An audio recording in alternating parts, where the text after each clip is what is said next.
Does your company have a succession plan to identify and develop future leaders within your company, especially to make sure if your top leaders are close to retiring, thousands of baby boomers are retiring every year, every day? Actually, so making sure you have a plan in place to continue to grow and develop your future leaders. Every sports team that's successful does this. It doesn't matter what sports team they are, even at the high school level or college level. And then, of course, at the professional level, they all know if somebody gets hurt, they know who's going to replace them. It's not a mad scramble. Concurrently, you need to do this from a company perspective. If somebody leaves, if somebody gets in an accident and they can't work, if somebody quits, what are you going to do about it? So making sure, first and foremost, you do a formal process called succession planning on an annual basis.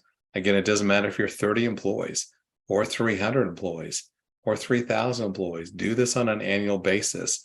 If it's a smaller company, it'll be a lot simpler, but still it's very intentional and a great exercise to do. We help companies all the time work through this process, but making sure you do this on a regular basis is critical.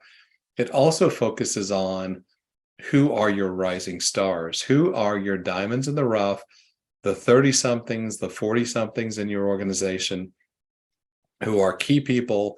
And the best way to keep people is to challenge them. And the best way to challenge them is show them opportunities to grow and develop and to really spread their wings. Again, that's all part of the succession planning process. It's a critical business process. This is not something that's just a nice to have.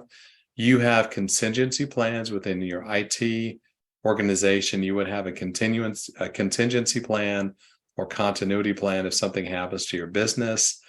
Make sure you do this within your leaders, because you really need to do this from a leadership perspective, because anything can happen to one of your leaders any time of day or night. So making sure you're intentional and understanding what your talent pipeline looks like, and making sure you understand your talent bench strength, making sure you understand this clearly. Good investment, costs you little to no money, just a little bit of time, and it'll be time well spent. And so a way to stay off of the naughty list going into next year is be thinking about when you're going to have this succession planning process in place. Conduct it. If you need help, let us know. We're happy to share ideas, happy to help you through that process.